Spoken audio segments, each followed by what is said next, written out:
Hello my dear students, welcome to dream classes. Dream classes में आपका स्वागत है। और आज हम पढ़ेंगे होमोनिम्स। ठीक है, ये आपके इंग्लिश ग्रामर से रिलेटेड है as well as your Hindi. आपको इंग्लिश ग्रामर तभी आएगी जब आप हिंदी ग्रामर के साथ यानी हिंदी व्याकरण के साथ इंग्लिश ग्रामर को कोरिलेट करके चलेंगे। ठीक है, जैसे आप हिंदी में पढ़ते हैं समरूपी भिन्नार्थक शब्द, समरूपी भिन्नार्थक शब्द, वही आप इंग्लिश में पढ़ेंगे होमोनिम्स या होमोफोन्स। इनकी इसका ओरिजिन कहां से हुआ है? ओरिजिन मींस उत्पत्ति, मतलब ये जो वर्ड है होमोनिम्स ये कहां से निकला है। सबसे पहले the word homonyms come from the Greek word. ठीक है, ये जो होमोनिम्स वर्ड है ना वो ग्रीक वर्ड से निकला है। ग्रीक वर्ड कौन सा? Homonyms, which means having the same name, यानी ऐसा शब्द। ये किस शब्द से निकला है? कहां से निकला है? ग्रीक शब्द से होमोनिम्स, जिसका मतलब है हैविंग द सेम नेम, यानी इसको जो बोलते हैं ना हम तो सिमिलर, यानी साउंड जो है उसका जो हम सुनते हैं वो सिमिलर होता है, एकदम एक जैसा होता है। ठीक है, अब देखिए द प्रीफिक्स, आप हिंदी में पढ़ते हैं ना उपसर्ग और प्रत्यय, तो इसमें ये कैसे बना है, यानी ये जो होमोनिम्स है ना ये बना कैसे है? दो शब्दों से मिलके बना है। पहला है आपका होमो। ठीक है, the prefix homo means the same, यानी इसका जो फर्स्ट वर्ड है ना होमो, इसका जो मीनिंग है वो है सेम यानी समान। दूसरा द सफिक्स, जिसको हम हिंदी में कहते हैं प्रत्यय। ठीक है, हिंदी में पढ़ते हैं ना उपसर्ग और प्रत्यय, वैसे ही इंग्लिश में एज इट इज सेम है आपका सफिक्स या प्रफिक्स। प्रफिक्स और सफिक्स, प्रफिक्स मतलब उपसर्ग और सफिक्स मतलब प्रत्यय। ठीक है, तो इसका जो प्रफिक्स यानी पहला वर्ड है होमो, उसका मतलब है समान, और निम्स, निम्स का मतलब होता है द नेम, यानी समान नाम वाला, यानी ऐसे शब्द जो हम सुनते हैं उस सुनने में हमें एक जैसा लगता है लेकिन जो इसका अर्थ होता है, जो इसका मीनिंग होता है वो डिफरेंट होता है। ठीक है, एक बार और बताती हूँ, होमोनिम्स ऐसे शब्द होते हैं जो सुनने में एक समान रहते हैं लेकिन इनका जो मीनिंग है, मतलब है, वो अलग होता है। अब इसकी डेफिनेशन पे आते हैं। इसका डेफिनेशन यानी परिभाषा है होमोनिम्स आर टू और मोर वर्ड्स, यानी होमोनिम्स क्या होते हैं? एक दो वर्ड होते हैं या दो से ज्यादा होते हैं। ठीक है, जैसे हमने कल का पढ़ा था ना पर्यायवाची, सेम ये भी ऐसा है, लेकिन पर्यायवाची में क्या है? सिमिलर अर्थ होता है सबका। इसमें क्या होता है? नाम जो है वो एक जैसा होता है लेकिन जो मतलब है वो अलग अलग होता है। ठीक है, डेफिनेशन देखते हैं। होमोनिम्स आर टू और मोर word with the same spelling और प्रोनाउंसिएशन। स्पेलिंग बच्चों, स्पेलिंग, इसकी स्पेलिंग सेम होगी, प्रोनाउंसिएशन भी सेम होगा, बट यहां लिखा है ना बट, लेकिन, ठीक है, लेकिन विद डिफरेंट मीनिंग, यानी ऐसे शब्द जो सुनने में भी हमें एक जैसा लगेगा, जिसको हम बोलते भी एक जैसा है, लेकिन जब हम इसका यूज करते हैं सेंटेंस में तो ये बिल्कुल डिफरेंट हो जाता है। ठीक है, यानी एक नाम के दो इंसान हो सकते हैं। एग्जाम्पल देती हूँ, एक है किरण लड़की का नाम और दूसरा है किरण लड़का। ठीक है, अलग अलग हो गए, सबका जेंडर अलग हो गया ना, तो सेम ये भी होमोनिम्स में ऐसा ही होता है। एग्जाम्पल लेके चलते हैं कैसे। सबसे पहला है आपका बीट, बैट। ठीक है, बैट ऑब्वियसली बात है, सब कहोगे क्रिकेट में खेल यूज होने वाला इंस्ट्रूमेंट बैट, और एक बैट होता है चमगादड़। ठीक है, एक हो गया आपका, यहाँ पे देखो सिमिलर है ना, बैट यानी ए स्पोर्ट्स इक्विपमेंट, यानी खेल जो क्रिकेट है उसमें यूज किए जाने वाला एक इंस्ट्रूमेंट, और दूसरा है एन एनिमल। यहाँ पे चमगादड़ की बात हो रही है भाई, यहाँ पे बल्ला और यहाँ पे चमगादड़, आ रहा है समझ? ये हो गया आपका जिसको आप कहते हैं बल्ला। ठीक है, और ये हो गया आपका चमगादड़, पता है ना सबको?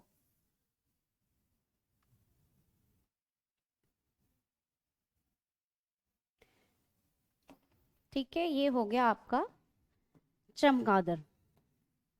ठीक है, बैट अंधेरी जगह में रहता है, उल्टा लटका हुआ, पता चल गया? वही वाला एनिमल जिसको हम मैमल भी कहते हैं। ये एक ऐसा पक्षी है जो अंधेरे में भी देख सकता है, रेडिएशन का यूज करता है, ये सोनार का। ठीक है, आया समझ? दूसरा है आपका रिंग, सेम है, सुनने में से आ रहा है, सबको पता चलेगा कि अंगूठी की बात हो रही है, लेकिन यहाँ अंगूठी की बात नहीं हो रही है। अगर आप सेंटेंस देखेंगे, अगर उस सेंटेंस में आपको लग रहा है कि हाँ भाई अंगूठी की बात हो रही है, तो आप समझ जाओगे कि अंगूठी है, लेकिन ये दूसरा भी हो सकता है। इसमें एक है पहला आपका अंगूठी, दूसरा घंटी। फोन करते हो घंटी बजती है ना, उसको भी रिंग कहते हैं, योर फोन इज रिंगिंग, या फिर ये बोलते हैं कि योर फोन इज रिंग, या आपका फोन जो है वो बज रहा है, या घंटी बज रही है। और एक रिंग क्या हो गया? आपके हाथ में पहनने वाला। ठीक है, एक ज्वेलरी हो गया और एक आपका क्या हो गया? फोन रिंग हो गया, फोन बजने वाला। आगे चलते हैं, राइट। ठीक है, राइट अगर आपके सेंटेंस में आ रहा है, अगर आपको किसने बोला यू आर एब्सोल्युटली राइट, तो इसका मतलब ये है कि आप बिल्कुल ठीक हो। ठीक है, अगर किसने बोल दिया you have to select the right direction, यानी तुम्हें जो है राइट, ये जो राइट डायरेक्शन दिशा से रिलेटेड वर्ड हो गया, आपको राइट जाना है, यहाँ से दाएं मुड़ जाना है। ठीक है, अगर आप कहीं जा रहे हो, किसी से पूछ रहे हो आप, और उसने आपको बोल दिया कि ठीक है यहाँ से राइट चले जाओ, तो आप क्या करोगे? राइट जाओगे दिशा की ओर ना। दिशा हो गया एक राइट, और दूसरा राइट क्या हो गया? सही वाला। ठीक है, एक कौन सा राइट हो गया? सही वाला, और दूसरा क्या हो गया? आपके दिशा से रिलेटेड, या दाया बाया लेफ्ट राइट करते हो ना, करते हो ना, लेफ्ट राइट है, लेफ्ट हैंड है, राइट हैंड है, ये वाला। नेक्स्ट है आपका ब्राइट, चमकदार। दोनों इसके मीनिंग जो है बच्चों अलग अलग हो सकते हैं, अलग अलग है ही, ऑब्वियस सी बात है, होमोनिम्स पढ़ रहे हैं तो अलग ही होगा इसका मीनिंग। सिमिलर प्रोनाउंसिएशन, प्रोनाउंसिएशन यानी बोलचाल, बोल जो रहे हम लोग, ठीक है, वो सिमिलर आपका प्रोनाउंसिएशन हो गया, सुनने में बिल्कुल सेम लग रहा है, लेकिन अर्थ क्या हो गया इसका? अलग अलग होगा। और वो हम कैसे पता करेंगे? जब हम इस शब्द को जो है, ये जो वर्ड है ना, when we use this word in different sentences, ठीक है, कैसे इस शब्द का इस्तेमाल जब हम दूसरे सेंटेंसेस में करते हैं ना, तो इस शब्द का अर्थ बदल जाता है। ठीक है, जैसे इसमें लिखा हुआ है समझदार और चमकदार। ठीक, समझदार और चमकदार लिखा हुआ है, तो पहला तो है समझदार, क्या होता है? A smart intelligent. ठीक है, स्मार्ट और इंटेलिजेंट, ब्राइट का मतलब बोलते हैं ना कि my brother is a very bright student, या फिर my sister is really bright student, या this student is really bright, या this class has a really bright students. ठीक है, हमें पता चल गया कि हाँ ये जो मेरा जो भाई है बहुत इंटेलिजेंट है, बहुत स्मार्ट है, ठीक है, समझदार है बहुत ज्यादा। और एक हो गया आपका ब्राइट, फोन की ब्राइटनेस देखते हो, लाइट देखते हो, अरे बहुत ब्राइट लग रहा है, बहुत ब्राइट कलर्स है, बहुत वाइब्रेंट सा है, चमकदार, बहुत ज्यादा स्पार्कल वाला। तो स्मार्ट और इंटेलिजेंट हो गया आपका इसका। और दूसरा हो गया आपका फिल्ड विद लाइट, बताया मैंने, चमकदार, ब्राइट, बहुत ज्यादा चमकना, आंखों को लगना कि भी बहुत ब्राइट लाइट है, तो उसे डिम कर दो। और एक ब्राइट क्या? You are very bright student, आप बहुत समझदार बच्चे हो, बहुत इंटेलिजेंट हो, शार्प माइंड है आपका। नेक्स्ट है आपका प्रे और प्रे। ठीक है, इसमें बहुत डिफिकल्टी होती है बच्चों, क्योंकि ई और ए का ही फर्क है। ऑब्वियस सी बात है, होमोनिम्स पढ़ रहे हैं जिसमें आपको सिमिलर साफ सुनाई देगा, आपको सेम सुनाई देगा, लेकिन आपको समझ नहीं आएगा कि इसका मीनिंग क्या है जब तक आप सेंटेंस को अच्छी तरह से पढ़ नहीं लेते। तो पहला है आपका प्रे, प्रे मतलब प्रार्थना, ग्रीटिंग करते हैं हम लोग, ठीक है। और दूसरा प्रे हो गया आपका शिकार, ठीक है, एक होता है प्रेडेटर यानी शिकारी, और एक होता है प्रे यानी शिकार। तो इसमें लिखा है प्रे प्रार्थना, टू वर्शिप, क्या करते हैं? प्रार्थना करते हैं ना, भगवान से पूजा करते हैं, भगवान की पूजा अर्चना करते हैं, प्रार्थना करते हैं, उसको हमने कह दिया प्रे। कहते हैं ना कि चलो प्रेयर में चलो, प्रेयर में चलो, प्रार्थना करेंगे, स्कूल जाते हैं ना सारे, तो प्रेयर असेंबली जो बनती है तो सब जाकर प्रे करते हैं, प्रार्थना करते हैं, सेम वैसे ही यहाँ पे प्रे मतलब प्रार्थना और प्रे मतलब शिकार, बिल्कुल सेम सुनाई दे रहा है ना। अब देखो सेंटेंस में यूज करते हैं इसको, इसका मतलब देखते हैं। प्रे का मतलब हो गया टू वर्शिप, और प्रे का मतलब an animal hunted by a predator, यानी शिकारी द्वारा शिकार किया गया जानवर, ठीक है, शिकारी द्वारा शिकार किया गया जानवर, उसको हम क्या कहते हैं? शिकार। प्रे का मतलब क्या हो गया? शिकार। और प्रे, दूसरे प्रे का मतलब क्या हो गया? प्रार्थना, ठीक है। नेक्स्ट चलते हैं, अब आता है आपका वीक। वीक सेम है, सुनाई सेम दे रहा है, एक है आपका वीक और दूसरा भी है आपका वीक, बस थोड़ा सा ई और ए का फर्क है। तो क्या होगा? ये पहला वाला जो वीक है ये है आपका ड्यूरेशन ऑफ द डेज, ठीक है, यानी दिन का जो ड्यूरेशन होता है, यानी 7 दिन मिलके सप्ताह बनता है, ठीक है, 7 डेज मिलके एक वीक बनता है ना। तो यहाँ पे जो पहला है the duration of a week, या फिर 7 डेज, ठीक है, या फिर क्या 7 डेज, ये हो गया आपका 7 डेज कॉल्ड अ वीक, ठीक है, 7 डेज कॉल अ वीक, यानी 7 दिन मिलकर जो एक सप्ताह बनाते हैं उसे हम क्या कहते हैं? वीक। दूसरा है आपका वीक, कमजोर, ठीक है, दूसरा क्या है आपका? वीक यानी कमजोर, नॉट स्ट्रॉन्ग, ज्यादा ताकतवर नहीं है, वीक है ये, शी इज वीक। या बोलते हैं ना कि शी इज रियली वीक, या this student is really weak, यानी ये कमजोर स्टूडेंट है, इसको जो है थोड़ा और एक्साइटेड बढ़ाओ भाई, इसके अंदर जो है मोटिवेशन लेकर आओ, इसे मोटिव करो, मोटिवेट करो इसको ज्यादा, ताकि ये ज्यादा अच्छे से अपनी स्टडी पर फोकस कर पाए। तो ये हो गया आपका वीक, ये हो गया आपका वीक, दोनों। एक है आपका सप्ताह वाला और दूसरा क्या है आपका कमजोर। नेक्स्ट है आपका 8 और दूसरा है 8।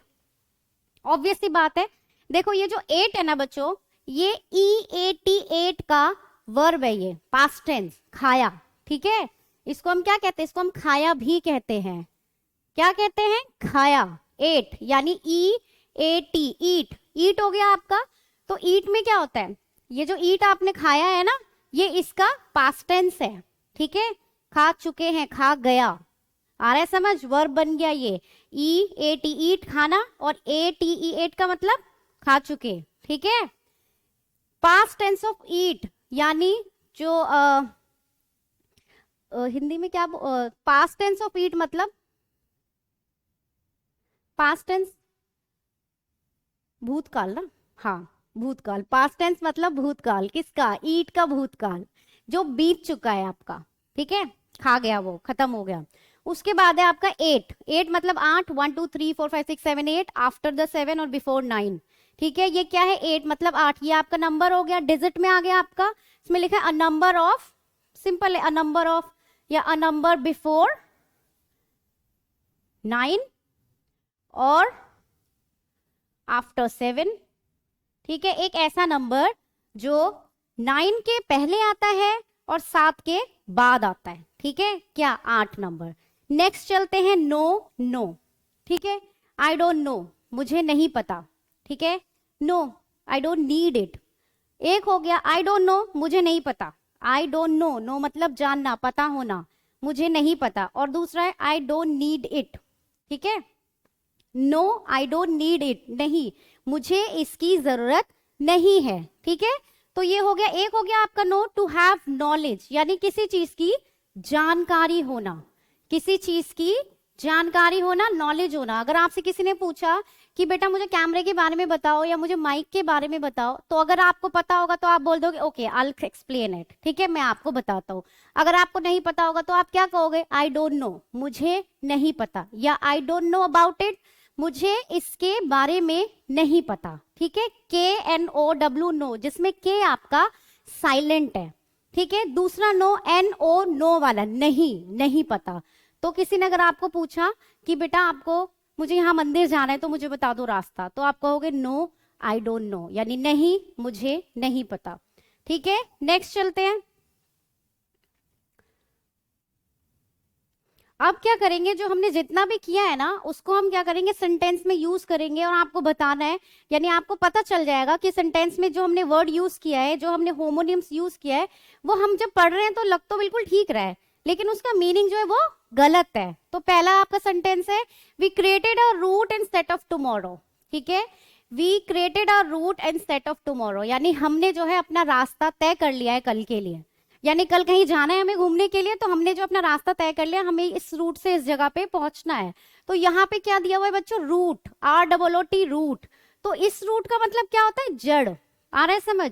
अब देखो क्या कंफ्यूज हो जाते हैं, होमोनिम्स में कंफ्यूज इसलिए हो जाते हैं क्योंकि सिमिलर प्रोनाउंसिएशन है और कभी कभी स्पेलिंग भी सेम हो जाती है, लेकिन उसका मीनिंग कैसे बदल जाता है, सेंटेंस में जब हम उसका यूज करते हैं, यानी जब भी हम उस शब्द का, उस वर्ड का वाक्य में यूज करने लग जाते हैं, वाक्य में प्रयोग करने लग जाते हैं, तो हमें पता चलता है कि रियल में ये वर्ड जो है इस सेंटेंस के लिए नहीं बना। ठीक है, या ये वर्ड इस सेंटेंस के लिए परफेक्ट नहीं है, क्योंकि अगर ये सेंटेंस, सपोज आप ये तो नहीं बोलोगे ना कि हमने कल के लिए जड़ सेट कर लिया, कल हम कहीं जा रहे हैं और कल के लिए हमने जो है जड़ सेट कर लिया, ये तो नहीं कहोगे। आप क्या कहोगे, आप ये बोलोगे कि हाँ हमें कल जाना है तो हमने इस रूट से होकर जाना है, तो हम इस रूट को सेट करेंगे कि हाँ भाई यहाँ से मुड़ने से ये आ जाएगा और यहाँ से जाने से हम इजीली पहुंच जाएंगे अपने डेस्टिनेशन पे। तो सेम यहाँ पे क्या है, रूट, ROOT रूट मतलब जड़, पेड़ की जड़, और इसका आंसर क्या होगा, रूट।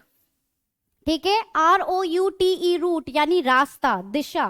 कल हम जिस रास्ते से, कल हमें कहाँ जाना है, सपोज हमें कल कहीं घूमने जाना है, हिल स्टेशन जाना है, तो हमें कौन सा हाईवे लेना है, कौन सा रूट लेना है, उस रूट के लिए। नेक्स्ट है आपका, I will pray for you to win the game, यानी मैं प्रार्थना करूंगा कि तुम इस गेम को जीत जाओ। अब यहाँ पे प्रे लिखा हुआ है कौन सा, आपको, आपने एग्जाम्पल में देखा होगा प्रे का कौन सा था, शिकार।